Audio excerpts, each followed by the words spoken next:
Hi I am Aryan. आइए दोस्तों video की शुरुआत करते हैं। आज हम सीखने जा रहे हैं डीस, डैट, डीज और डोज के बारे में।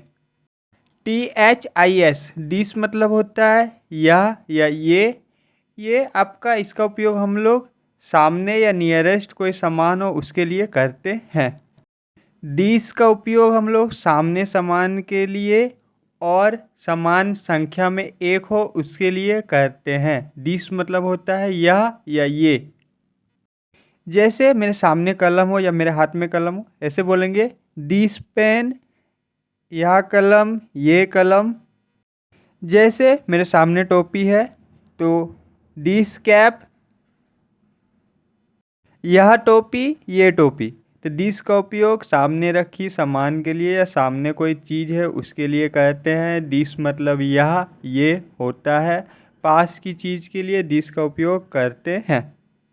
दिस का उपयोग पास की चीज़ के लिए और जो संख्या में एक हो उसके लिए दिस का उपयोग करते हैं। जैसे यह कलम, एक कलम हो तो दिस पेन करेंगे, और जो संख्या में एक से ज़्यादा हो और पास में हो उसके लिए हम THESE डीज का प्रयोग करते हैं। डीज मतलब होता है ये सब।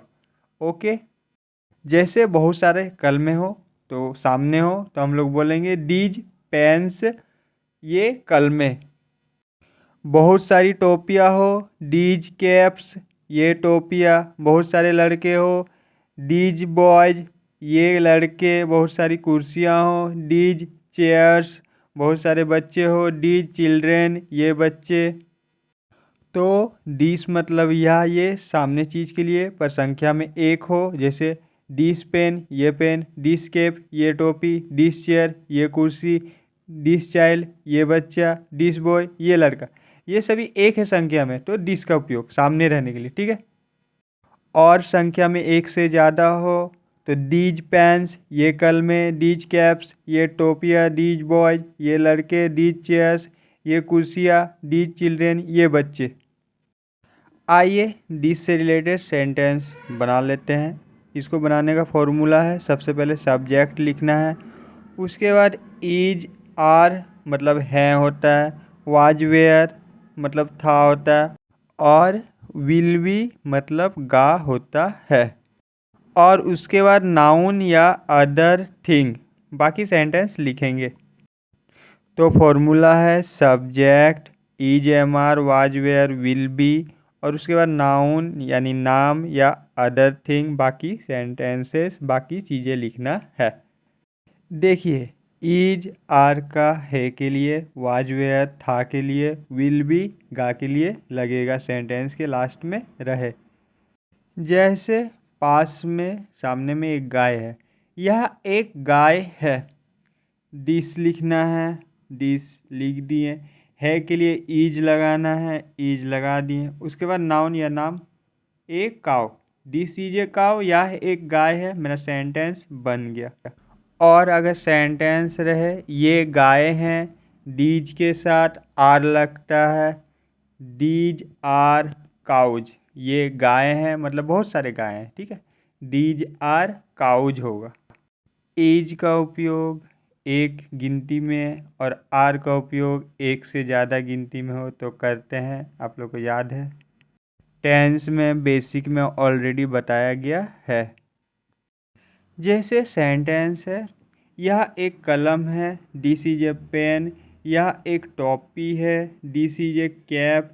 यह एक कुर्सी है, दिस इज ए चेयर। यह एक किताब है, दिस इज ए बुक। यह एक लड़का है, दिस इज ए बॉय। यह एक बच्चा है, दिस इज ए चाइल्ड। और यही सब चीज़ें एक से ज़्यादा हो तो डीज लगा देंगे। जैसे ये कलमें हैं, डीज आर पेन्स। ये टोपियाँ हैं, डीज आर कैप्स। ये लड़के हैं, डीज आर बॉयज। ये कुर्सियाँ हैं, डीज आर चेयर्स। ये बच्चे हैं, डीज आर चिल्ड्रेन। तो हम लोगों ने सीखा दिस मतलब यह ये पास की चीज़ के लिए, एक चीज़ के लिए। यह एक कलम है, दिस इज ए पेन। डीज संख्या में एक से ज़्यादा हो तो लगाना है। यह कलमे है या ये कलमे है। These are pens. अब हम लोग डेट का और डॉज का उपयोग करेंगे। डेट और डॉज का उपयोग दूर की चीज़ों के लिए किया जाता है। डेट मतलब वह या वे दूर की चीज़ के लिए और संख्या में एक हो।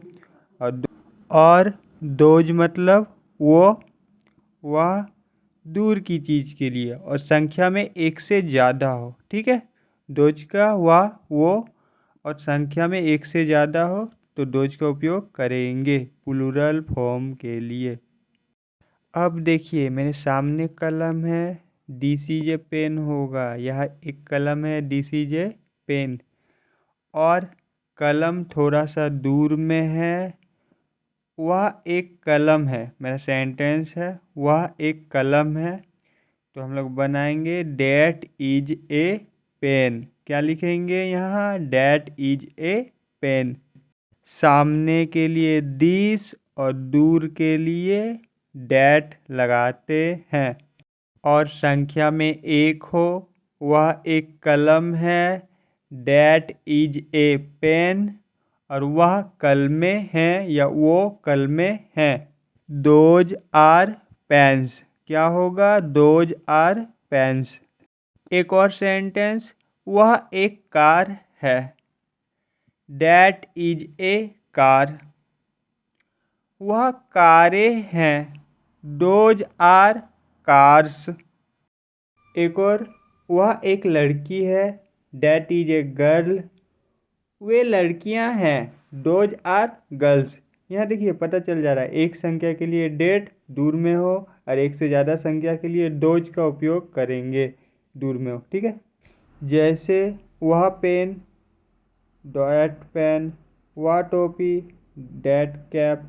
वह कुर्सी, डैट चेयर। वह बच्चा, डैट चाइल्ड। वह लड़का, that boy.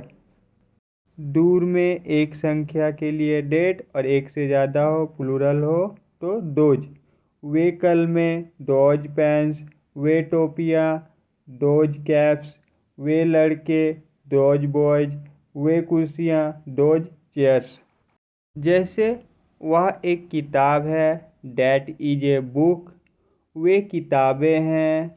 Dose are books.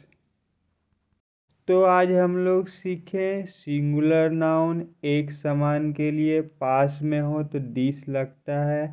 जैसे यह एक कलम है। This is a pen. दूर में हो तो डैट लगता है। वह एक कलम है। That is a pen. पास में बहुत सारी चीज़ें हों तो दीज लगता है। ये कलमें हैं। These are pens. और दूर में बहुत सारी चीज़ें हो तो डोज लगता है। वो कलमें हैं। Those are pens. और एक बात आप लोग को बता दें, दिस के साथ हैं के लिए इज और था के लिए वाज और गा के लिए विल भी लगता है। डेट के साथ भी सेम है। इज है के लिए, वाज था के लिए और गा के लिए विल भी लगेगा। जैसे यह एक गाय है। दिस इज ए काव। वह एक लड़का है। That is a boy. वह लाल कलम था। That was a red pen. वह मोबाइल अच्छा था। That mobile was good. यह पेड़ हरा रहेगा। This tree will be green. और दीज दोज के साथ आर है के लिए, वेयर था के लिए और विल बी गा के लिए लगेगा। जैसे ये लड़के हैं। These are boys. वे लड़कियां हैं। Those are girls. वे पेड़ हरे रहेंगे। Those trees will be green. वे लड़के मेरे दोस्त थे। Those boys were my friends. तो हम लोगों ने बनाया यह एक कलम है।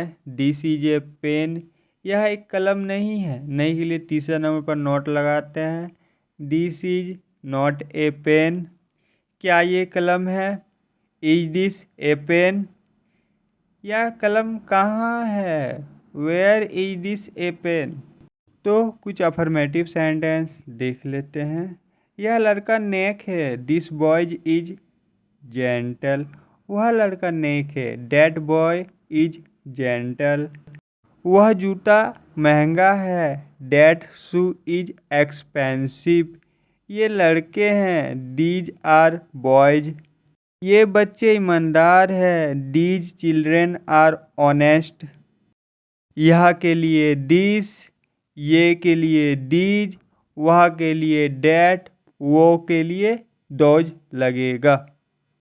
कुछ निगेटिव सेंटेंस नहीं वाला। यह लड़का बुरा नहीं है। This boy is not bad. यह सब बेकार नहीं है। This is not useless. ये मेरे पैसे नहीं हैं। These are not my money. वह अच्छा आदमी नहीं है। That is not a good man. वह अच्छा आदमी नहीं था। That was not a good man. वह अच्छा आदमी नहीं होगा। That will be not a good man. कुछ इंटेरोगेटिव देख लेते हैं। यह बेकार है। This is useless. क्या यह बेकार है? उल्टा कर दीजिए, इज दिस यूजलेस। यह अच्छा है। This is good. क्या यह अच्छा है? Is this good. यह आपकी कार है। This is your car. क्या यह आपकी कार है? Is this your car. वे गरीब थे। Those are poor. क्या वे गरीब थे? Are those poor. और कुछ WH फैमिली वाला। वह क्या है? What is that. यह क्या है? What is this. वे क्या है? What are those. ये क्या है? What are these. वह आदमी कौन था? Who was that man. यह लाल क्यों है? Why is this red. वह लाल क्यों है? Why is that red. और एक बात बता दें, यह मोहन है। हम लोग पहले बनाए थे ही इज मोहन। उसके जगह पर दिस इज मोहन भी लगा सकते हैं। जैसे वह राधा है। She is Radha. That is Radha भी लगा सकते हैं और बना सकते हैं English sentence. That, she, he, this दोनों लगेगा। तो हम लोगों ने सीखा दिस, यह पास की चीज़ के लिए। दीज पास की चीज़ के लिए एक से ज़्यादा हो ये। डैट दूर की चीज़ के लिए एक संख्या में वह। दोज वो दूर की चीज़ के लिए हम लोगों ने सीखा। आप लोगों को एक चीज़ और बता दें, दिस का प्रयोग इस के लिए, डेट का प्रयोग उस के लिए भी करते हैं। जैसे मैं इस लड़के को पीटूंगा। I will beat this boy. मैं उस लड़के को पीटूंगा। I will beat that boy. और दीज का प्रयोग इन के लिए, दोज का प्रयोग उन के लिए भी करते हैं। जैसे मैं इन लड़कों को पीटूंगा। I will beat these boys. मैं उन लड़कों को पीटूंगा। I will beat those boys. तो आज हम लोग सीखें दिस, यह ये पास की चीज़ के लिए। डैट वह वो दूर की चीज़ के लिए। दोनों संख्या में एक हो, ठीक है। दीज ये सब पास की चीज़ के लिए संख्या में ज़्यादा हो। दोज वो वे वह वे सब दूर की चीज़ के लिए संख्या में ज़्यादा हो, सीखे हैं। आप लोगों के लिए एक होमवर्क है, इसे आपको कमेंट में लिख के बताना है। यह एक लड़का है। वह एक लड़का है। ये लड़के हैं। वे लड़के हैं। चलिए इसे कमेंट में लिख के बताइए। मिलते हैं अगले बेसिक के क्लास में।